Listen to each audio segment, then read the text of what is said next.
Welcome to The Grant, the EU funding podcast. This is the second part of the Grant Summer Special episode on proposal writing during the summer.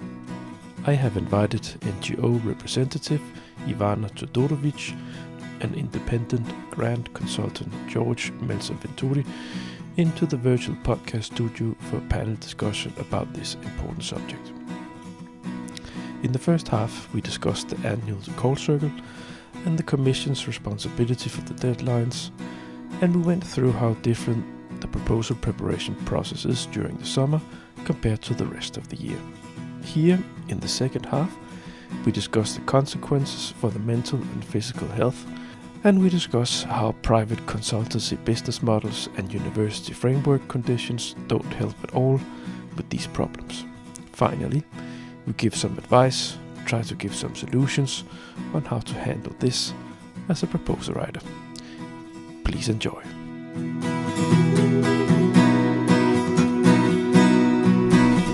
The Grand. We can talk forever about these things, but then we move a little bit away from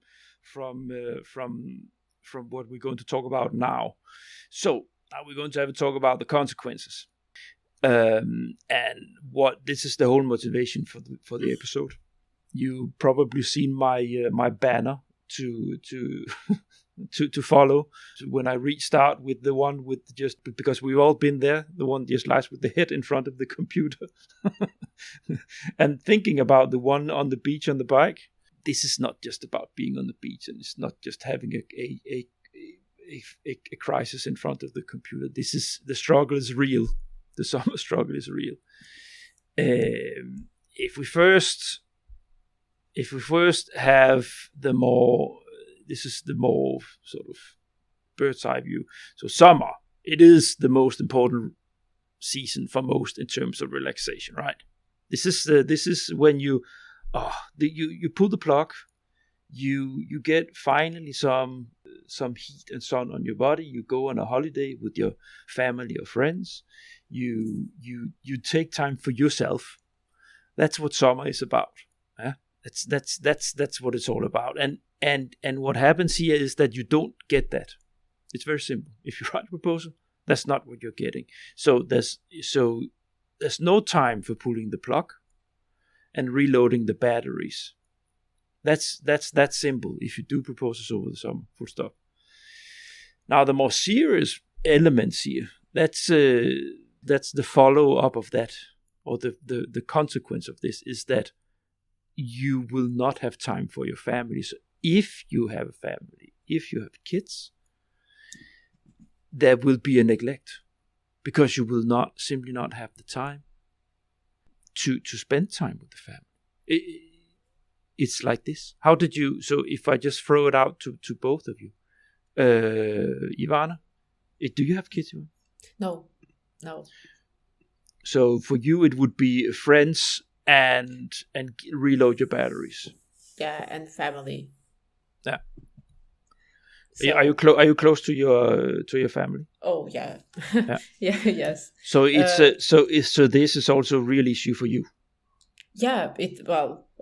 I think that especially because I am still in my 20s, and I had to while everyone are recharging one way or another, it doesn't need to be a beach or something. You are trying to finish one part of your proposal or proposals. Usually it's more than one.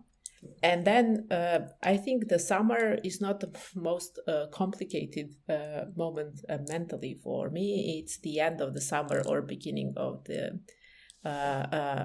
September, when everyone are feeling relaxed and everyone are literally asking, okay, so what we are going to do now? And you on the other side feel like you cannot do anything right now.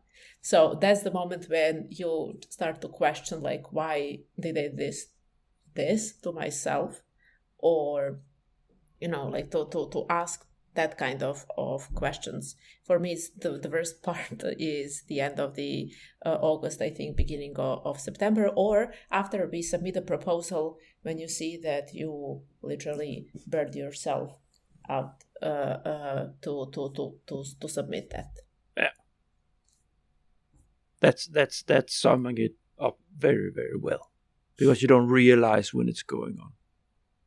So not only don't you see your family and your loved ones, your friends, you don't reload your batteries, but at the same time you are getting you are reaching an edge of stress and anxiety. I've been there myself. I've been in a place, a department of my former work, where people felt like flies. It's that is the core here, that you burn yourself out because the what we have just been going through. I think it should be very obvious if we zoom out. We just went through how much more complicated the work is to do during the summer, and it's complicated enough to prepare a proposal. It's always a resource intensive task, but the different things you add on top of that, issues and challenges you add to that, is just push you towards the edge of using every single and overusing yourself. Georg. Yeah, I have kids. They're 9 and 11, and it was until they went to school, it wasn't that tricky. I didn't have the problem of working in July and August. I mean, obviously it was hotter in the office and the whole aspect, but having the workload in August didn't kill me, especially because then, I just go on vacation in September, October, fly away somewhere. This was before we were worrying about CO2 footprints. Yeah. and just with all the overtime, take 3-4 weeks and go to Bali, yeah? And then, there it's obviously, that was, pre-cell phone, pre-war, none of that stuff. And you were just gone off the radar, yeah? And you'd occasionally go into an internet cafe and check the emails and say, I'm just going to ignore all that one. And then, not check it for another week. So that wasn't, it was really, this, as soon as your kids are in school, you have to go on vacation in July and August. It's the only time. And I know it's different in different countries, but usually there's some it's a kind of child care facility available by schools or something. But a lot of those are focused in July. And August is dead. There is no, summer camp, or there's a lot less things you can do. And I mean, a lot of summer camps for kids will cost you 400 euros a week. So 2 kids at 800 euros a week, so so if you do that's a lot of money just to keep working. Yeah. Plus, you do want to spend time with them every once in a while. And so it's really the whole purpose of working is to have funds that you can spend time with your loved ones when you have the spare time there. Yeah, and so it's really, and when you're sort of then, boxed into basically going on vacation in August, then it gets really tough. And then it gets really tough because then you're sitting there and you're on vacation and you're still checking your mails and you're still getting stuff done. And then you're like, no, I got to go back from the beach now because I have a call in 15 minutes. Mm-hmm. Yeah. And that completely ruins vacations. And I mean, I was just in the lucky situation that, the last 4 or 5 years, I've constantly had enough projects, to keep me afloat. Mm-hmm. And I could say no, and I've gotten a lot of requests, for early September deadlines, and I said, I'm just not doing them this year. I have a project starting in September, I have a project starting in October. That's enough to do then, obviously there's preparatory work to get done as well. But I don't want to write this summer. Yeah. And it's something, where after 20 years, I better be in that position that I can make that choice. Otherwise, I'm doing something wrong. But obviously, there's people in large consultancy companies that have goals to fulfill. There's people there's researchers who need the next grant to ensure their employment for the next years because the grant that they're working on is running out. And I mean, who gets served these these crappy times? I mean, I've always been in a position where I could choose. Yeah. But if you're the junior PhD candidate, then you're going to have to bite this bullet. If you're the junior consultant, well, you can bet that the senior consultant is going to go on vacation and leave you with the workload. I was a senior, and I was not. Okay, then the the managing director, the whatever, manager. There comes a position where you can take off August, whatever that ceiling is. But the problem is, we're grinding through, 20, 30 something year olds because, they're taking it and you don't have kids yet. You don't need to go on vacation in August. And I think, and that is something that's happening now. I mean, I don't know what the situation is like in other countries, but in Austria, the job market is there. There's lots of interesting, high impact jobs where people are just saying, unthinkable 10 years ago. The first thing is, well, can I take 4 weeks of vacation in August? That's a question in the recruiting process, in the first round. Yeah. Where 10 years ago it would have been, oh, sorry, your interview's over. Yeah. That's it, yeah? And now they're like, yeah, sure, we can take that, we can manage, da-da-da-da-da-da. So things are changing. But now, and it's, who's driving who? And at the end of the day, I mean, if you don't have good employees, you're not going to have a good company. You can keep things afloat for a very long time if you have mass and momentum. But the smaller companies are going to see the impact very quickly.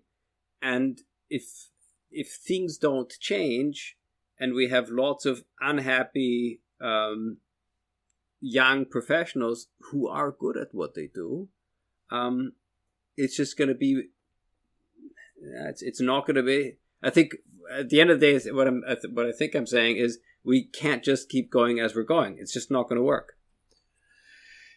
Exactly. And I've been at the receiving end of the big private consultancy business model approach, where you have KPIs that keeps rising over the years, from year to year. You have a constant push, and everybody has that. And that's the juniors, they take a lot of beatings. We're going to get back to that in the next block when we talk about things that don't help. But it's to be, I can tell you, I've not been writing one proposal over summer. I've been preparing 3 to 4 proposals over summers, the last 2 summers.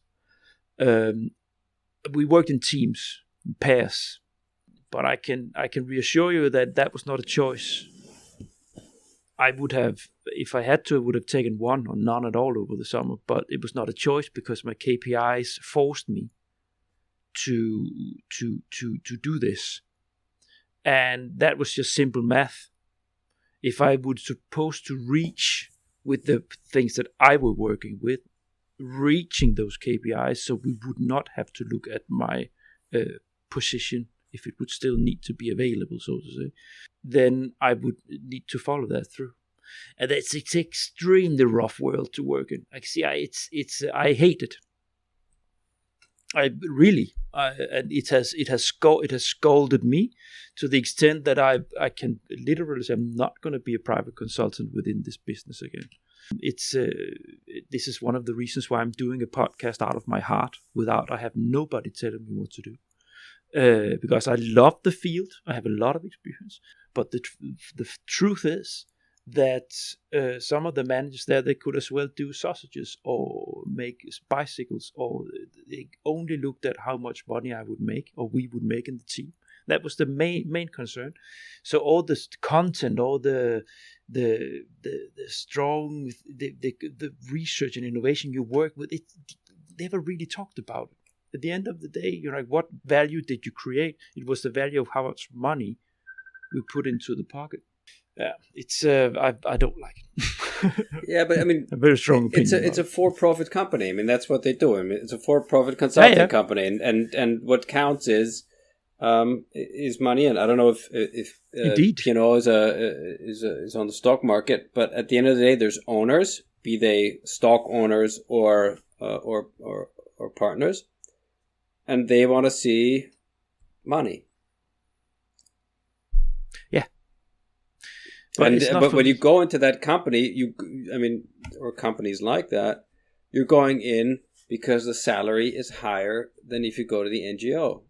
Yeah, but it will not significant. It's the salary levels in Belgium where I was attached to. It's not something to. I'm a civil servant in Denmark now, and I have a salary that is 1/4 higher than as a private consultant in Belgium. Yeah, it's because that's normally what you say. Okay, you work your ass off, but your salary is really good. Yeah. Got a little bit of a detour here, but when you talk, so if we just get back to a little bit to the consequences, I mentioned it. So the feeling here that you often get, and we all three have touched it, you get a feeling of despair that slowly slips in this process when things it keeps tipping over. Different things keep tipping over. So how on earth am I going to make this? You can imagine sitting with more proposals than one, and then one starts to, and you have to fix it. Huh? Well, you're constantly running around putting out fires. Yeah. You put out fires all the time. I had also in the internal team, we planned quite well actually, but then in the internal team, then things you can't plan for, illness, stuff like this, where suddenly you need to take over a lot of stuff that you're not qualified to do it, but you have clients that are paying the money for it, so you better do it. So suddenly you sit and do something, and you have to do a professional job, and it's just over your head, and people start to become angry. That's also a thing, right? So these things, this is where it's really, it's so difficult to describe the despair of how on earth am I going to solve? How on earth is this going to land? I don't know if you've been there. Yeah, it's just Ivana, have you tried that? The panic. I'm not going to pull this one across. I can't make it anymore. Yeah. It's especially when, 2-3 things happen all at the same time and the timing's bad. And then combined, for instance, if people start to get angry, that you get a shit bucket in your face by a key partner, for instance, or people start to complain about your professionalism or the work you do on top of the work pressure. It's undescribable how rough that is to deal with as a person, also as a human being, to handle that.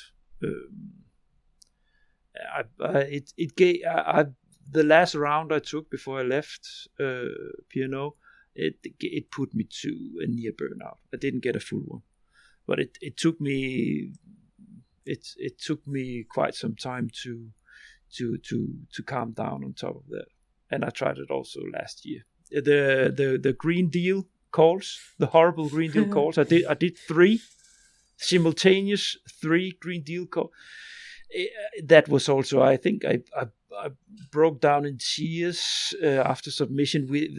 They had made a company party, online virtual party, because of Corona, with P&O, which was very nicely organized, but it was right after, and I remember just before it started, I broke into tears.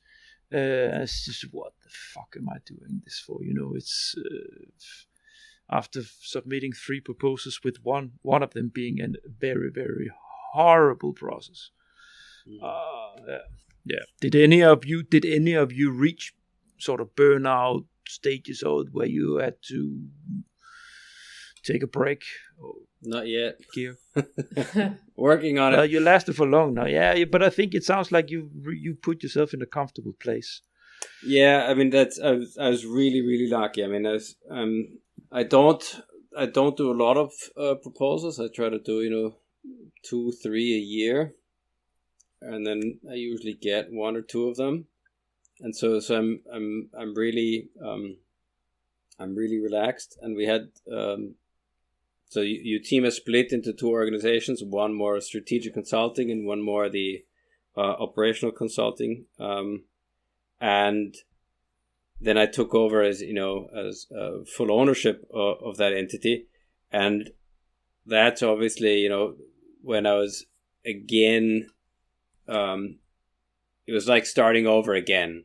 Yeah. I had a couple small projects that I knew were happening, but it was really, I think your team is pretty much 1,000 days old now. The one where I'm full partner again. Or full ownership, and the first 300 days were rough because you're just worried about, okay, I've got a little bit going, but I need to make this work, and I did a lot more than I wanted. But now again, it's at the point, I've got 3 projects running. I can sit back and relax for a couple of years. Ivana, take care of yourself. It's important. Yeah. You So- don't reach this because I didn't really reach burnout because writing and facilitating proposals was never my only job, or even a job, I would say. That was something that I was working, and I got into it because I was super interested in understanding the system. As I mentioned during our conversation before we started to do the podcast, I really like to compete, and I really wanted to understand what is going on. I get into this because I was invited to be an evaluator for open calls, and then evaluator for European Commission, and then I started to work on this. So that's the reason why I think it was never my full focus, in a sense where I depend on it, or I have some KPIs that are set by someone else. But I realized pretty fast that it is not a healthy business model, at least not for me, and that I really am not sure really how consultants are working on and like feeling relaxed and living a normal life if they have pretty tough KPIs where they need to submit X and to win Y number of proposals. So that's probably I'm not on the optimistic side. I'm more on the pessimistic when it comes to how the framework for private consultants, especially the young people that are starting, really is defined right now when it comes to preparing Horizon Europe proposals. Given that competition is going up, I really believe that it is pretty tough to get to this market, I would say. Yeah. And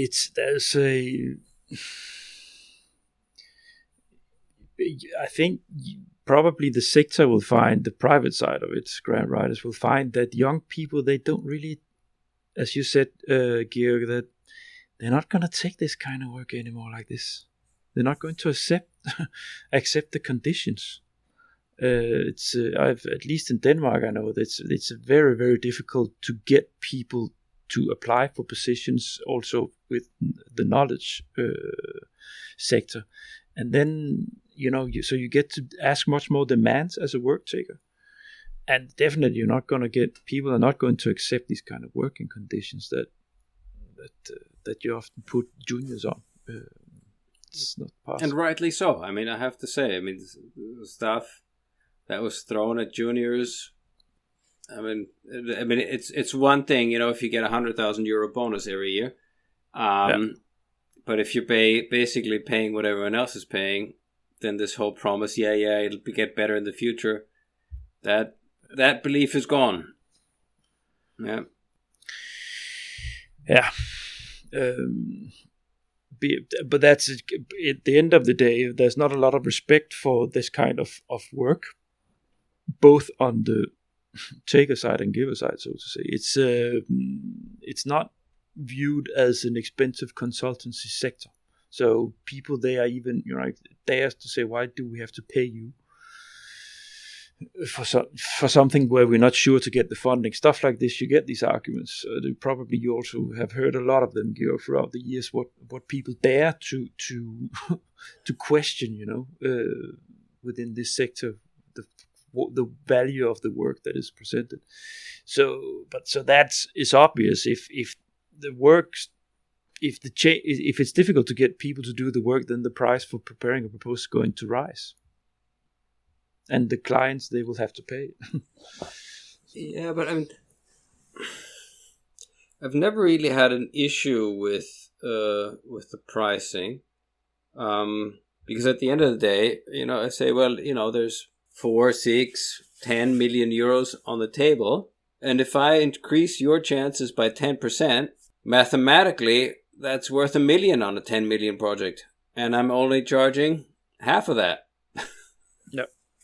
So it's really difficult for me, because I mean, I don't even go out and look for clients anymore, because I have a network of people who regularly contact me, and they come, then we do a project, and when a project comes to an end, the last year we start talking about, okay, what are the new calls that we're working on? So it's, once you have 3-4 running projects, it's a lot easier, But starting out is, I mean, if you're going to say, you want to do this in a small outfit or start something like this out, it's always going to be difficult. I mean, and at the beginning, I was running around like crazy looking for people who wanted to work with me, and then really say, well, hey, call Frank. He knows I did a good job. He can tell you, da-da-da-da-da. But obviously, everywhere you start out, you're going to have a rough time. So maybe on that aspect, it's already tricky to, if people say, I'm fresh out of university, I just spent whatever it is, if I went to a US university, hundreds of thousands of dollars, and now I expect, the big bonus and a summer vacation, that's also not realistic. No, that's not what we're talking about, right? No. It's just a more balanced workload, so to say, also. And I think what we, to close the circle a little bit, and the reason why our workload is so unbalanced is due to an arbitrary decision by the funding agency. Yeah. Let's give them the benefit of the doubt and say they just don't know better. That's another reason for trying to getting one into the virtual podcast studio. Yeah. They know. Of course they know, but I think, I think people don't complain enough. Yeah, I agree. Because the thing is, like I said, I mean, if it's after the 20th of September, nobody's going to say anything. But the 25th of August, everybody hates it. Yeah. Or the 3rd of January. Yeah. It's the same. But we're talking about the summer here, so yes. But it's the same point. We should slowly move into the last couple of blocks here, so it's not going to be a forever podcast episode.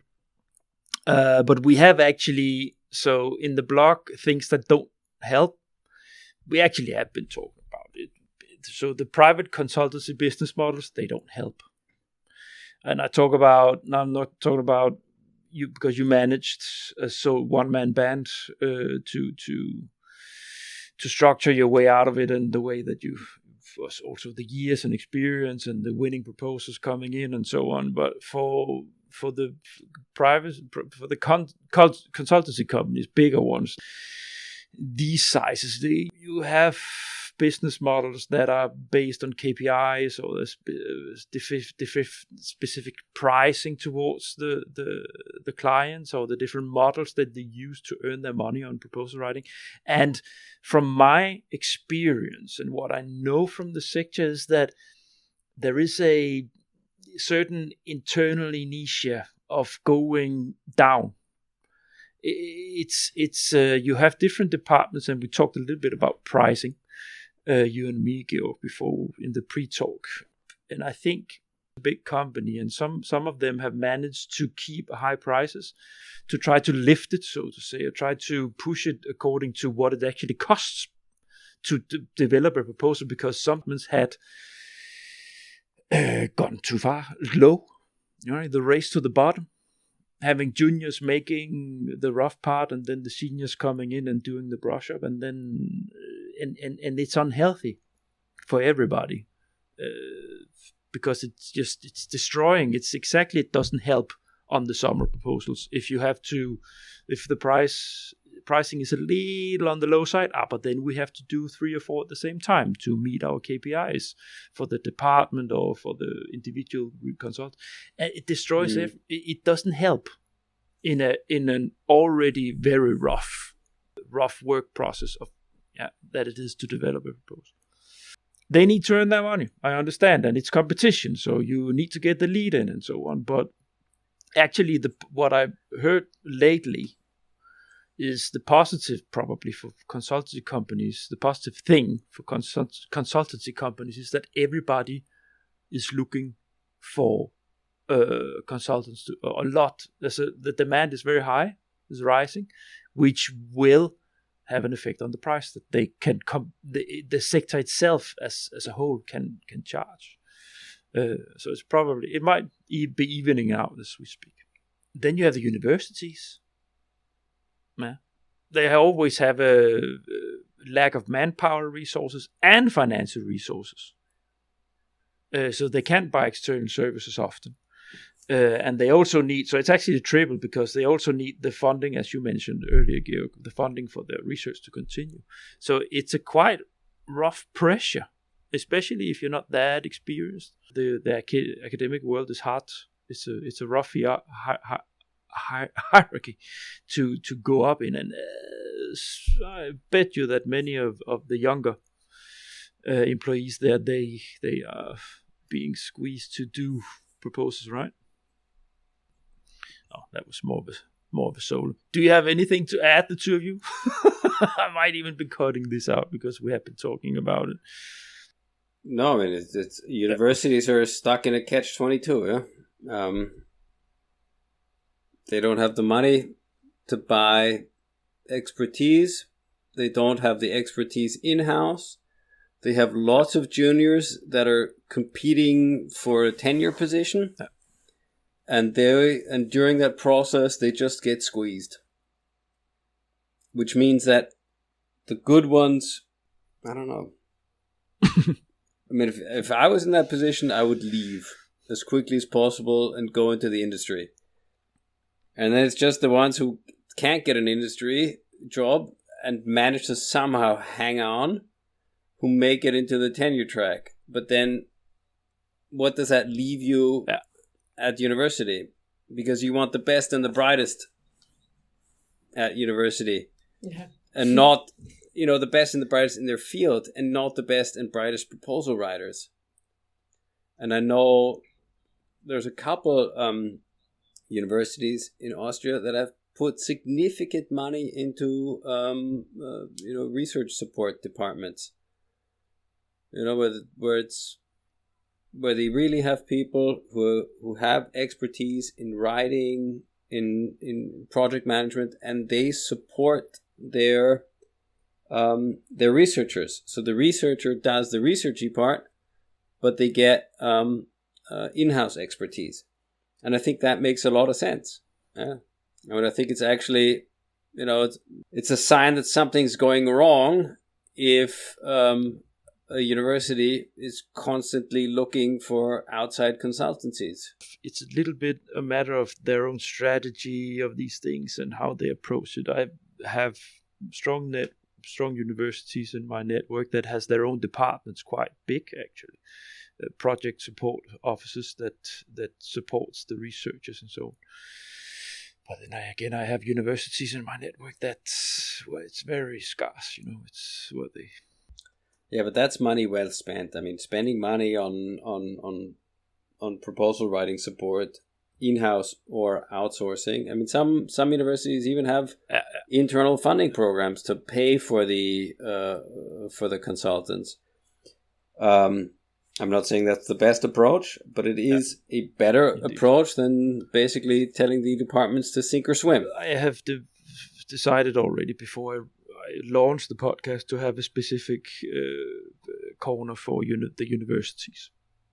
Private research, call it the Grand Campus. So I will have universities in just digging into the world that they are in and how they deal with it, with all this world of R&D funding and proposals writing.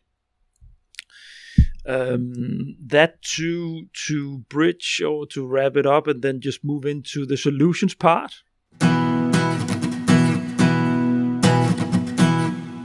We touched upon it, but I don't know if you can give some examples of how you have handled the challenges. We named one planning. Well, I can kick it off saying, for instance, when I realized and learned what it is with summer proposals, when I realized this last summer, it was my last round of these things, I decided to take my summer holiday in early June.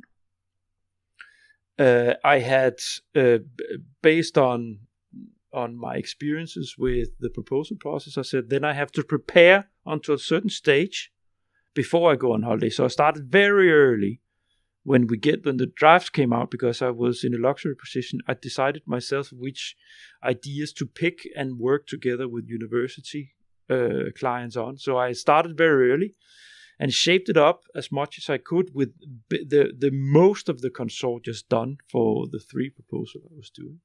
And then I could leave it for 3 weeks or 2 weeks. I got enough holiday in June last year. And then I could come back and it helped a lot, the process last summer for me to do it that way. So just take an early holiday and then plan it. But that was reliant on me being able to start so early. I don't know if have any of you, did you do some strategies or how to handle some of these things? I'm not sure I would call it a strategy, but one thing is very quickly establish, personal relationships with the key people, which means have their private, their cell phone number, call them up, really give them the feeling that they're involved in the process, and then what the expectation timeline is, and then when they say, yeah, but I'm going to be on vacation for those 2 weeks, then you say, okay, I'm going to need 2 things from you during that time. I'm going to call you once, and then I need you to read those 10 pages and give me feedback. And that's the only thing that I'm going to do in week 1. And in week 2, I need you to be in a telco because there's going to be issues and we need to solve it. And that's also in an hour. And those are the 2 things I need you to promise me to do. And then plan. It's one of the things that I also learned to do was to, a very early stage, when I had the consortium, early consortium meetings, not even with everybody on board, to say, I need your holiday plan. And then make an Excel sheet with the timelines, a Gantt, basically, a holiday Gantt chart. Yeah, that's, okay, I'm sorry. No, I think that you absolutely have to do that. I didn't even mention that because that's you absolutely have to know when you can reach who. Yeah. We have not done it so many times, so to try to take some experience out of us. So it's make as detailed as you can of the people who are leaving and when they go and when they're back, and then try at least. You will always run into troubles. That's not what we're saying, but try at least to coordinate the work that you're doing to make sure that from the people that leaves get what you need from them. And then good, as Georg, as you've been doing, if you can squeeze that out of them so you can ask them just for that tiny favor. And then coordinate it so that the north-south issue, that you make sure that when they leave in the north and the others come back, and vice versa, that you can continue working with the ones that are at work with elements that is important for them. Sometimes you will always run into calibration problems, right? Because there's the timeline of things, the project flow of the content flow, of work package flow, of tasks and so on. It's a puzzle you can make before everybody's back, but at least you can polish the puzzle pieces and place them in the right piles before you start putting them together when they're back. Yeah, so to say. Ivana, have you got some teaching or learnings where you said this I have always started to do, or I would do that next time?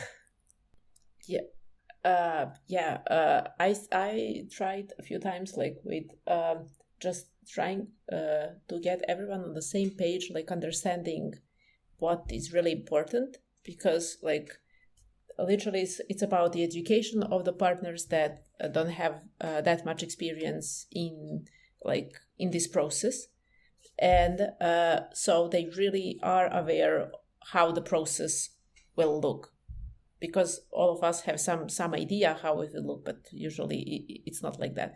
And the second thing that really helped me in the past, and I'm pretty sure that I will work like that in the future, is to have core partners that you are working with, like to have a really good relationship with them so you can count on them.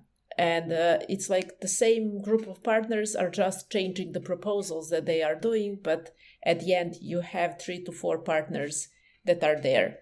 I'm pretty sure that in private consultancy you cannot work like this, but from our perspective, that is the best way, because you know what you can expect and what you can provide. If you have the understanding of these 3 to 4 partners, and they have also their network and they're willing to do their part, then we can put enough pressure to everyone to get everything that we need before the holidays. If we wait for the holidays, I'm pretty sure that we won't be able to. I think it's also communicative. It's to address it at an early stage to everybody, saying we cannot put this through if you don't commit to giving us what we need. It's simply then we stop now ish. Yeah, that kind of message. Say, look, it's not going to be competitive if you don't help us out here. It's rough on everybody. They think it's rough, of course, because it's holiday. Yeah, but then don't commit to a proposal. But also making it clear what you expect to get. I mean, I remember at the beginning you'd say, "Yeah, can you send me your CV?" And it would be a 20-page document with 500 publications, and then you say, "No, wait, okay, I'm talking about this. Yeah, I need these 5 sentences, these 5 sentences, and these 5 sentences." And then if they still send you that 20-page document with a list of 500 references and say you choose the most important ones, then you know who you're dealing with anyway.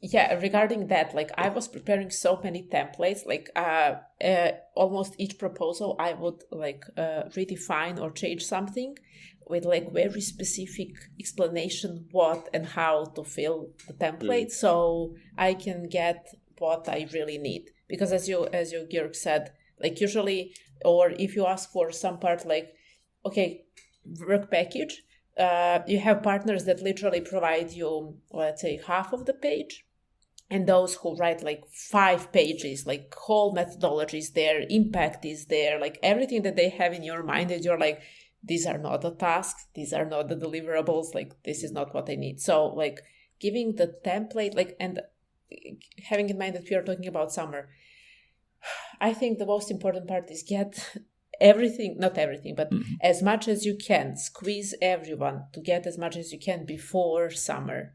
And I think that is one of the solutions, and also make sure that everyone understands that is really crucial to get before they go to the holiday. If you get that, you are fine.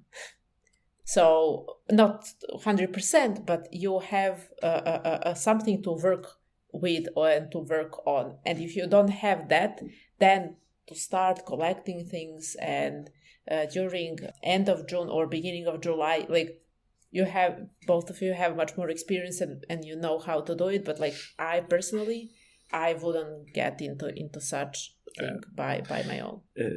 For dealing with the lack of pulling the plug, I think if the best thing I can say is, for my part, is that it helped me a lot to know what I was stepping into. As I just said, I took my holiday to make sure I could take it at an early stage without being stressed also in the holiday or having to work in the holiday. I actually had holiday. It's just find a strategy, long-term plan it if you can. The big problem here with the consequences, if you get a task in, a proposal in that you have to do in the mid-June, for instance, then it's very difficult for me to give a recommendation on what to do on having time with your friends or family or avoiding boiling over, because it's rough. And one thing is obviously have a vacation planned after the deadline. Always. Even if it's just something, a long weekend or something, And then every time when you're freaking out, you just look at that picture of whatever it is. I agree. And not just a wherever weekend. You're going, it needs to be. I'm going to go there. And 1701, it's all over. And that is something that I do like about the proposal process. Is I know exactly what I'm doing on deadline day 1701. Yeah. I'm having a beer. Unless they change the deadline, but Yeah, or they postpone it for a day or two. 24-hour delay because of that's frying your brain if they postpone it one day. It's destroying. I hate that. No, it's no. We had stuff where people where it got postponed by a week, and people had taken their vacation. Yeah. But you just submit what it's you like have. super. That's the point. Then people think, then we can do this and this. And no. Yeah. Goddamn no. It stops. No. But you don't do that, especially not as the private consultant side of it. It's then you just have to keep working for the client. It's shit. We should wrap it up. We have more than 2 hours in the box. It will be a part 1 and part 2 because 2 hours is just too rough for people to listen through. The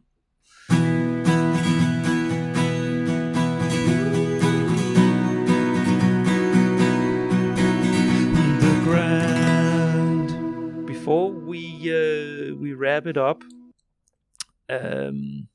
toughest challenge. What's the toughest challenge? Ladies first, Ivana. It's the toughest one. The one was it? Yeah. With the summer, writing proposals over the summer. What's the toughest challenge? When it comes to summer, I think it's the moment where you are working during the summer and you are working definitely more than 8 hours, or it's the moment when you are working 12 hours and you cannot get feedback on something that you did and you don't know what is going on, like what, when, and what.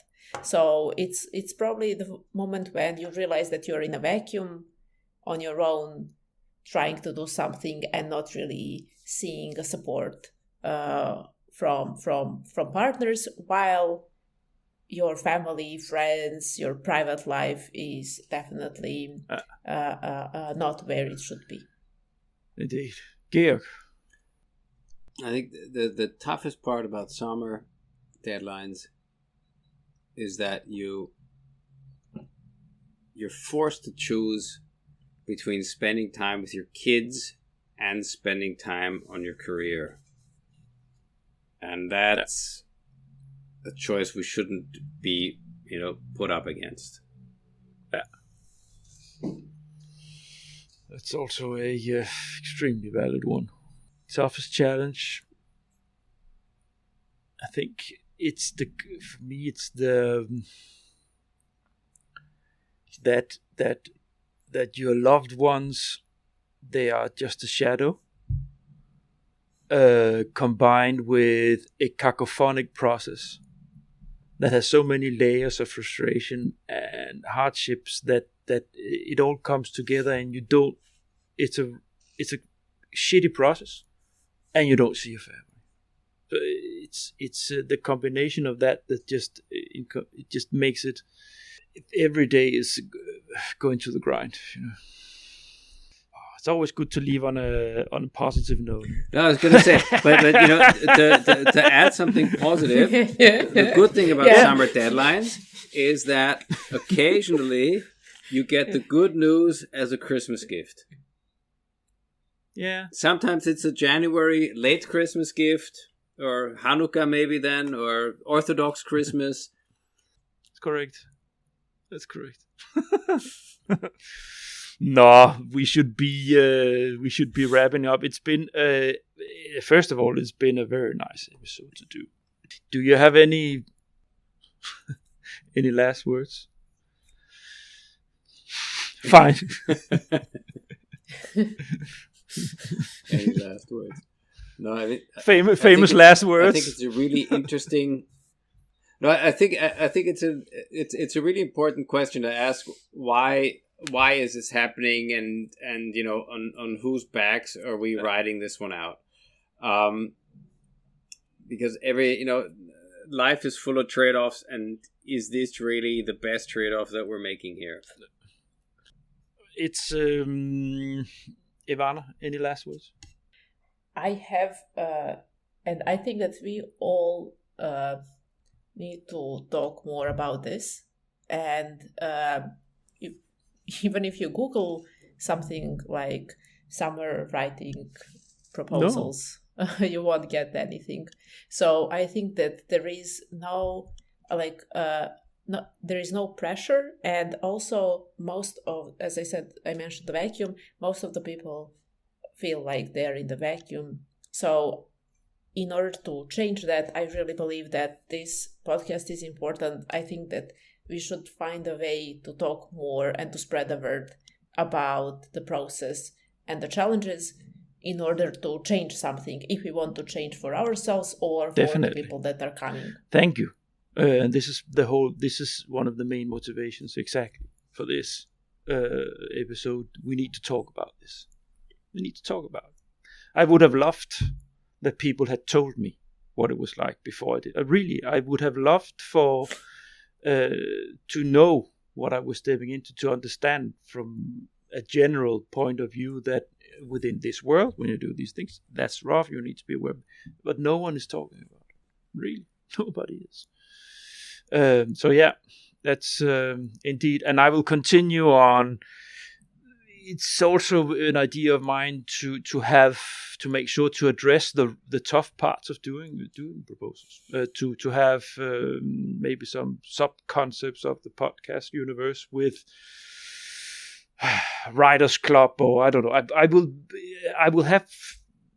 develop some elements, some sort of element that is related to a conversation about these things. To have an open talk and dialogue where different people are invited, and I really hope I can get the commission on board, but also from different points of view on these things. No, that was an outro, so to say. So first, now I'm going to have a fly out here and land it. So first of all, thank you to both of you. It's been a pleasure to have you on board. It's been a wonderful conversation, and I hope that there will be lots of listeners, especially the ones that sit over this summer and do this. I will release it as quickly as I can edit it, so there's something for people out there that are sitting right now, as we speak, and doing exactly what we've been talking about.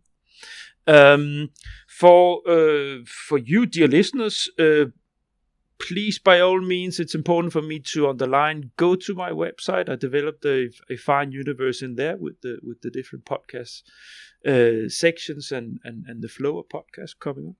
There's a subscription service that I encourage everyone to subscribe to, because it is the best way for me as a podcaster to work with growing this initiative. That is the email listing. So please, by all means, go and subscribe. You will not be spammed. You will get an email every time an episode is out, and that's that. think that's that. So the website is thegrant.eu. It's very simple. Thank you for listening to the end, and hope that you have enjoyed this. Bye. Bye. Bye. Bye. I have created a website for this initiative. Check it out at thegrant.eu. Go and subscribe to this podcast and browse around to check out how the initiative is unfolding. When you subscribe, you will get access to the Grant LinkedIn group, which is where the interaction is going on between you, dear listeners, and me. Thanks for listening to the end, and looking so very much forward to build this up for you. Get the grant! The grant. You have been listening to The Grant, the EU funding podcast.